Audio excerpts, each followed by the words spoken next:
Thom Hartmann here on the news. You need to know this. It looks like progressives will be able to claim a victory.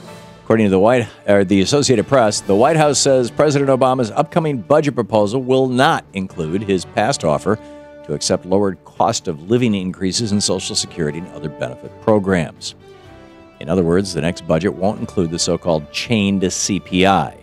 That cost of living calculation would have lowered Social Security benefits by an average $70 a month, or around 6.5% over 20 years. If it was enacted by Congress and signed by the president, it would have been a huge cut to seniors, veterans, and the disabled. Ever since President Obama offered chained CPI in exchange for higher taxes on the rich, progressives have been fighting hard to protect Social Security. They've argued that instead of balancing the budget on the backs of the poor and disabled, we should lift the cap on Social Security taxes and close corporate loopholes that cost us billions. If this AP report is true, progressives should claim this victory and keep fighting to make the rich pay their fair share. In screwed news, there are still massive problems at the crippled Fukushima nuclear power plant 3 years after the 2011 tsunami. Yet we're going to build more nuclear plants right here at home. On Wednesday, 100 tons of highly radioactive wastewater leaked from a storage tank in Fukushima. And that's just the latest spill. TEPCO says that the toxic water overflowed from a storage tank after a valve was left open by mistake. The ongoing disaster at Fukushima proves that there is no such thing as safe nuclear energy, and many nations have begun moving away from nuclear power since these problems began. However, here in the U.S., Energy Secretary Ernst Moniz just announced a $6.5 billion loan to build 2 new nuclear power plants in the state of Georgia. Our world should be coming together to help solve the crisis of Fukushima and eliminating the use of nuclear energy in every nation. Instead, it's like the United States is going to build even more of these stupid and dangerous power plants. We can't wait for the next nuclear disaster to make our voices heard. No nukes. And the best of the rest of the news, if Walmart workers made a minimum of $10.10 an hour, it would only cost customers about 1 penny. According to a new analysis by Bloomberg News, raising the minimum wage at Walmart would cost the company about $200 million a year. If the retailer passed 100% of those costs on to the customers, the average price of a $16 item like a DVD would rise 1 cent.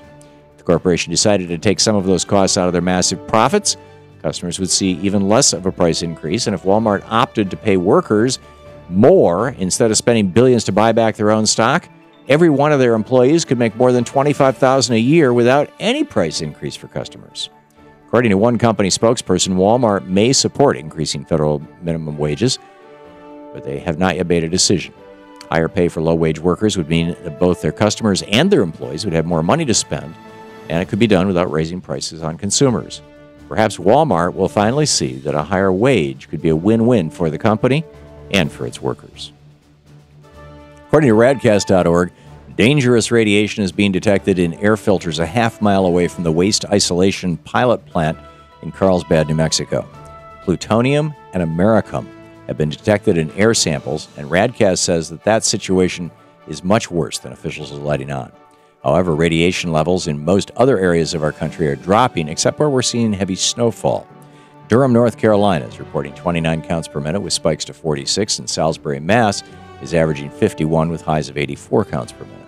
Alpine, Texas is sitting at 18 counts per minute with spikes to 84, and Olympia, Washington is hovering at 26 counts per minute with no spikes reported. Radcast's alert level is 100 counts per minute. However, they remind us that there is no such thing as a safe level of radiation. More than 1,000 medical professionals say that fracking must be stopped. On Thursday, the Environment America Research and Policy Center delivered letters from nurses, doctors, and other healthcare professionals to President Obama and various state officials. The medical experts say that 2 immediate steps should be taken to protect our families and our communities. They want President Obama to close the regulatory loopholes that exempt fracking from public health and environmental laws. And they say that our nation must declare some areas, like the sources of our public drinking water, off limits to the natural gas industry.